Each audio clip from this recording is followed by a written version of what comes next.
Program today, once again, really needs no introduction. It's Mr. Stan Crader from Crader Distributing out in Bollinger County, and we like to say that he's a former Bollinger County resident. We claim him in Cape County and Jackson now. Most of you all know Stan, and he has written some books. He wrote The Bridge, he wrote The Paperboy, and now he's written The Longest Year, which is his third book, and he's here to sell books. Right, Stan? No, but he's going to do a little commercial on his book, but then he's going to talk to us about Ira Biffle. And for those of you who don't know who Ira Biffle was, Ira Biffle taught Charles Lindbergh how to fly. So let's give a warm Rotary welcome to Stan.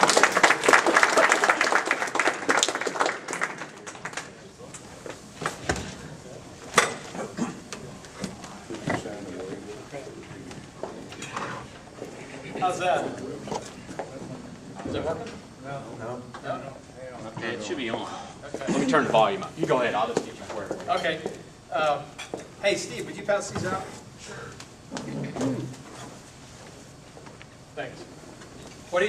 Thanks again for having me. I always like to come. My wife says, do you ever run out of things to talk about? Sorry. No, you're right. I was tempted to say, well, do you? But I didn't. But I do have some books to sell. I'd love to sell you some books. I even have, for some of you who are less fortunate, haven't been here before when I have come to talk to the group, I have sets of 3. They're limited edition. They are limited because I only have 3 sets here. The other sets are in my truck in the parking lot. What Steve is passing out is just a brochure that tells about the 3 books, and also it tells about the organization to which the proceeds for all my book sales go to, and that's resurrectinglives.org.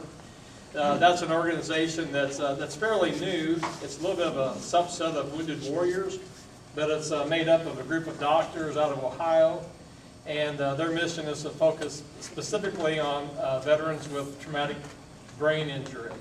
And the goal is to raise some funds to disseminate information and train doctors all across the country to recognize traumatic brain injury, which it presents itself kind of like bipolar, and if they're not careful, these kids are being treated for bipolar, which is not the right way to treat TBI. So that's what the proceeds, all of the proceeds from my book sales have all gone to some charity, been Young Life, and Teen Challenge, and Elena's Playland out here, and right now it's Resurrecting Lives. And so Steve's passing out a brochure that tells a little bit about that, and also there's an insert in there. I'm going to have a book signing at Barnes & Noble Saturday from 1 to 3. If any of you would like to come along. Can I stand here? Sure. Sure. Okay. But I want to talk to you today is about, since I've talked about writing, I've come to this group before, in different groups, and I've talked about writing, I've talked about my books.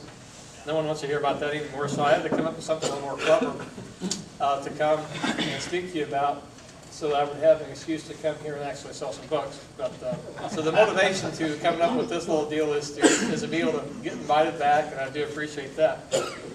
But I want to talk to you a little bit about aviation, and hopefully give you some information, as little tidbits of trivia or that you maybe didn't know. My first airplane ride was years ago, and a fellow by the name of Gene Heisey took me and my father for our first.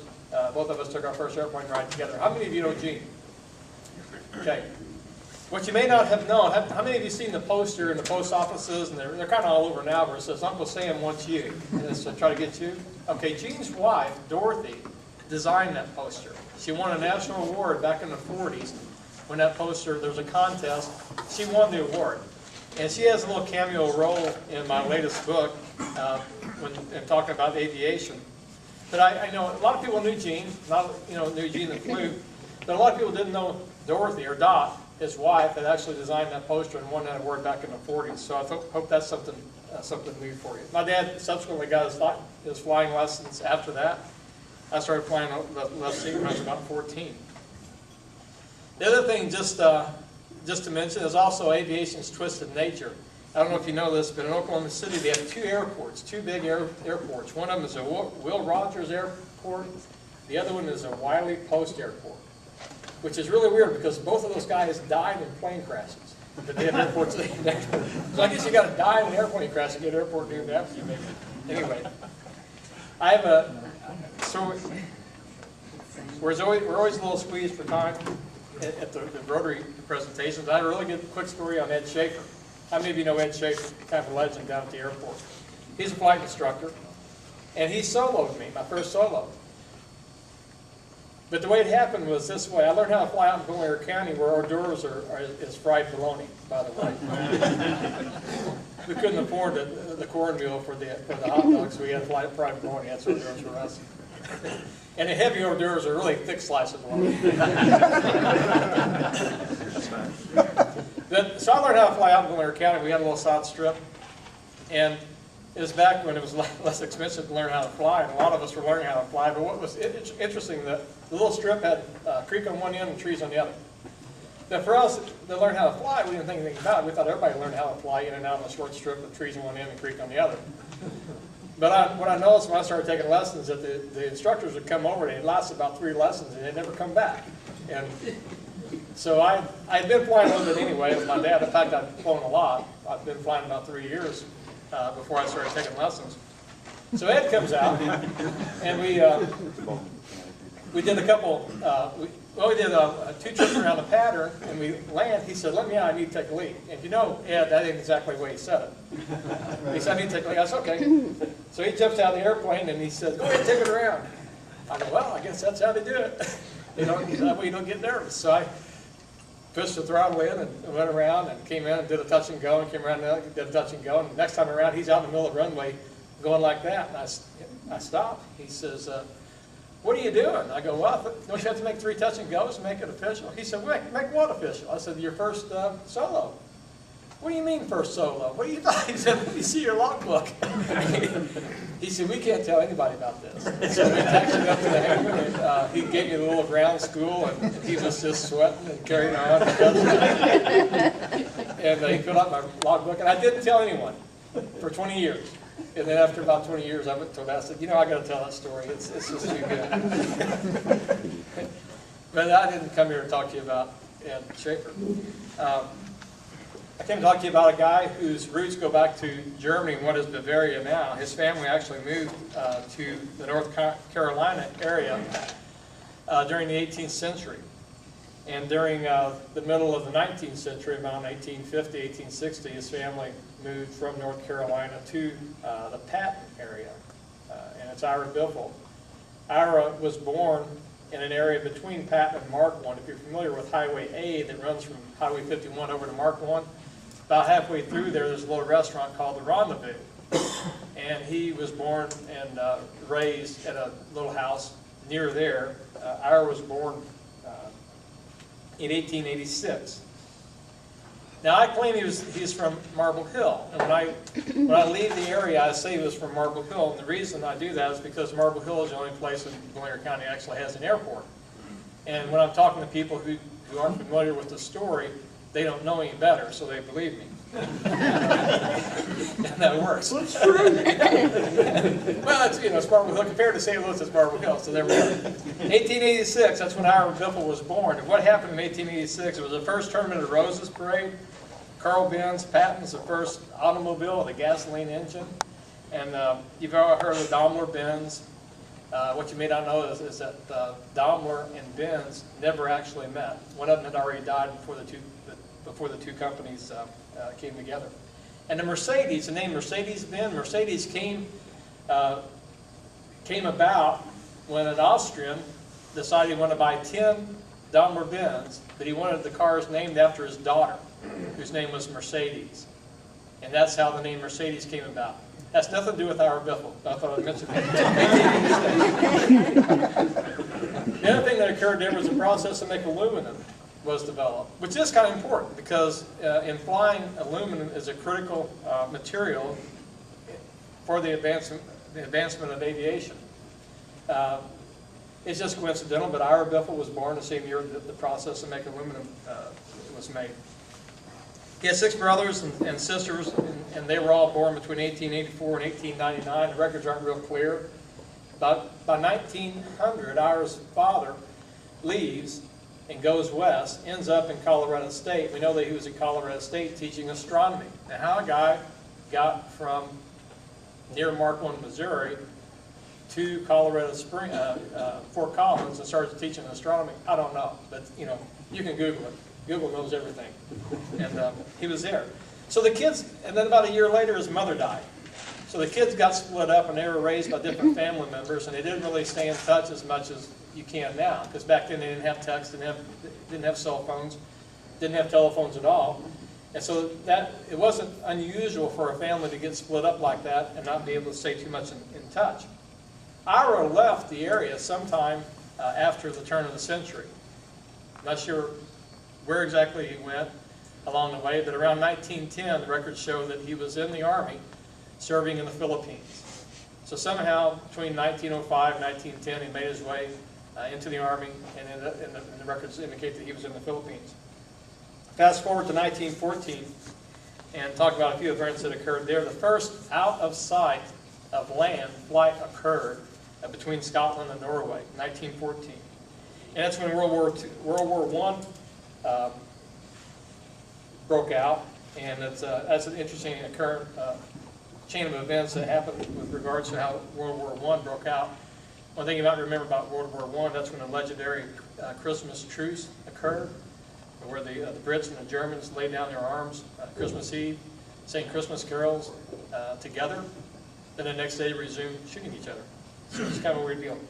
Babe Ruth played his first professional football game that year, and the Army Air Service comes into being as part of the Signal Corps.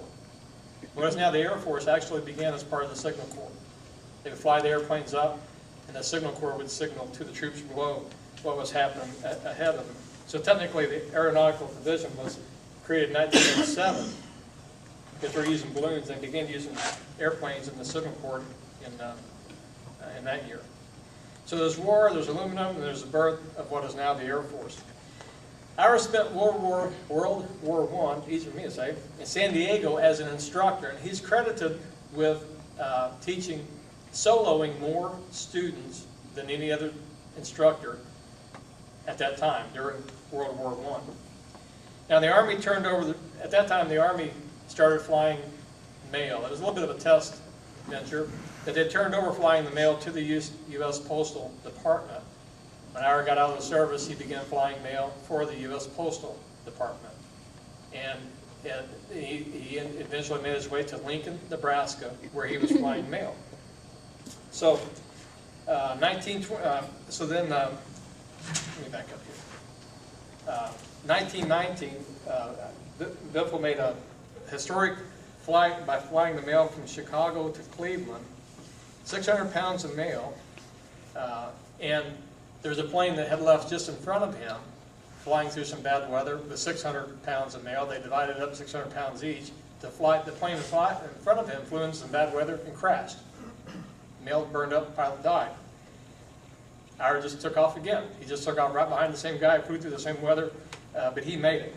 So in aviation, what we find is that a lot of the legendary guys that are around to tell stories are just the guys who survived. Somehow they didn't crash like these other guys did. Now the airmail, the first airmail, this is interesting. I found this first airmail actually occurred in France in 1870. They took about 500 pounds of mail and sent it up on a hot air balloon. And they had an idea of where they wanted that mail to go. It didn't go that direction, and to this day, they're still looking for that mail. They don't know where it went. I think they just corked some wine and said, call it a day. But that was, someone said, when did airmail begin? Well, it began in 1870 in France. Where did the mail go to? Well, we don't know, but it was in the air, going that way. And fast forward to 1922. 1922, if you've been to Kansas City, you've been down to the Country Club Plaza. That was finished in 1922, and that was the first shopping area that was designed specifically to accommodate automobiles. The Eskimo pie was invented in Iowa in 1922. That's important to us today because now since we've lost the Twinkie, we at least have the Eskimo pie, and it's been around since 1922. Green Bay Packers joined the NFL. And the first airplane lands in Washington, D.C. And then there's an engineering student from Wisconsin who decides he wants to learn how to fly. Now this guy, he was in college, still a little bit of a mama's boy, but he decides he wants to learn how to fly. So his mother does some research, and she decides she's going to find who is the flight instructor who has taught the most people how to fly and has soloed the most students. And she learns that Ira Biffle, an instructor who's now living in Lincoln, Nebraska, has taught more people to fly and has soloed more people than anyone else. So she sends her kid, gives him the money, he jumps on his motorcycle and goes to Lincoln, Nebraska. The guy was Charles Lindbergh. Ends up in Lincoln, Nebraska, looks up Ira Biffle and starts taking flying lessons. Now what his mother didn't, her research stopped when she was able to determine that Ira Biffle had taught the most people how to fly. What she didn't find out or learn was that more of his students crashed and died than any other instructor as well. But those statistics kind of go hand in hand. If you teach the most people how to fly, it's just kind of it's natural you're going to have the most die, I guess. That's the way it was. But she didn't know that. But anyway, Lindbergh claims Ira was his instructor whenever he first soloed. There's a little bit of controversy. If you look that up, it can be disputed. Because it said that Lindbergh didn't have the money to pay for the insurance that was necessary for him to solo when he was in Lincoln. He didn't solo till after he left Lincoln, Nebraska. Lindbergh in his autobiography says that he did solo in Lincoln, that Ira was his instructor. So I'll go with what Lindbergh says in his autobiography. So Ira would say that Lindbergh was bright, never made the same mistakes twice. And Lindbergh would say that Ira was hard-boiled and really didn't seem to like flying. So I'm not sure, but that's what he says about him. 1927, the first balloon ascent over 40,000 feet occurs in Scott Field up here in Belleville, Illinois. Parks Air College, which is in Cahokia, Illinois, comes into existence in 1927. It's America's oldest aviation school. And Lindbergh flies the Atlantic. But something else occurs in 1927. The first commercial plane to land in Midway, Chicago Midway's airport, first plane flown for commercial reasons, lands at Midway. In 1927, it's being flown by Ira Biffle. Now, in 1929, fast forward a couple more years, Popeye cartoons begin to appear. Babe Ruth becomes the first baseball player to hit 500 home runs. The Arabs attack the Jews in Israel. Imagine that. The Cubs blow an 8-0 World Series lead. The game of bingo is invented. Lindbergh forms TWA Airlines.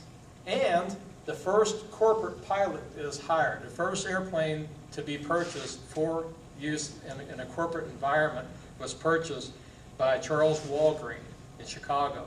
And the reason he bought the plane was to fly around and see the pharmacy, the store openings, and also to give some of the peak performers in the company a free airplane ride, or an airplane ride as a reward.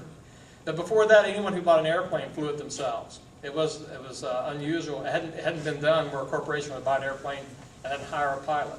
First corporate pilot was hired by Walgreen. First corporate pilot was Ira Biffle. Now, in 1931, he starts losing his eyesight. Ira had a drinking problem, evidently, and so he didn't have a whole lot of friends. He was just a hard, old, crusty flight instructor, heavy drinker, and so when his health started failing, he didn't have a lot of friends around him. He ended up in a flop house in Chicago, destitute. At one time, he was a very wealthy man. At the end of his life, he was penniless and in a flop house. So Lindbergh heard about Ira's condition and started a foundation to raise money for Ira's health, which occurred, and he was able to be moved to a hospital, a nice hospital where he passed away. He's buried in Arlington Cemetery, section 17, site 22625. He was a guy who was hard-boiled, crotchety, moody, daring, driven, had humble beginnings, abandoned by his parents, but he made his own way. He didn't set out to make history, but he seemed to always be there when it happened. And I say in life, there are spectators, there are participants, and then there are champions. And I think Ira Biffle was a champion. He came from Berlin County, where we have the heavy hors d'oeuvres. So thank you for listening to me about Ira Biffle. You sure did. Jerry has a question. I said, you sure he didn't start the Strategic Air Command at Omaha? Well, he may have been there when it happened. Stan, I'm just curious about the airport over at Marble Hill, because the many times I've driven by it, I've never seen much activity, although I do see a few planes in the hangars occasionally out there. Do many people use that strip anymore? It's not used that much anymore. During the 70s and 80s, it was used a lot. There were probably one time about 8 airplanes parked out there, and we had our plane out there. And I know there's something going on about every day, but not so much now. Learning to fly has gotten, relative to other costs, it's gotten very expensive. Insurance rates have gone up a lot. I know it's just gotten very expensive to do. So unless you have a business purpose or a reason to be flying, it's tough. I think a statistic the other day said there was like 30% of general aviation pilots that there were in the 70s and 80s that you talked about. Yeah, I don't know that number, but there are fewer people. I know when I was, when I was in high school, there were probably 20 people taking flying lessons out there. And every day somebody out there waiting for an instructor and learn how to fly. You could rent an airplane. I rented an airplane for $25 an hour with fuel that was wet. And now that same airplane would cost you probably $150 an hour to fly. Yeah. Plus fuel? That would include fuel. That would include. Yeah, so it's gone up quite a bit. And the requirements to fly too. Then you could get your license with 35 hours, and now it's, I don't know, it's more. Yeah, more stringent. But I think they said in those days, Stan, that there was like 600 and some odd thousand aviation pilots. Yeah, And today there's like 200,000. it could be. So that's including your bigger heavy driver. Steve. Why don't you tell the club what you're going to do tomorrow? Oh, tomorrow. Tomorrow night at Scott City at the Assembly of God Church from 6 to 8, the author of The Shack, Paul Young, is going to be there. It's the short version is he's on a country nationwide book signing tour to promote his new book, The Crossroads. The Shack, by the way, sold 18 million copies. And there was an event in St. Louis that got canceled, and he was able to reschedule here in Scott City. It's one of those 6 degrees of separation type things where one guy knew another guy, and he's going to be here. He's going to be in Scott City from 6 to 8 at the Assembly of God Church. In the afternoon, we're going to have him at the high school there in Scott City to explain to the students what heavy hors d'oeuvres are. Got to go with that, Anyway, yeah, that's what you're talking about, right? Yeah, so it's a pretty big event for the area, I think. If you've read The Shack, it's an interesting book. They're mini corn dogs now. Yeah, there you go. That's what they were. Bite size. Yeah. Other questions for Stan? Well, thanks again for coming.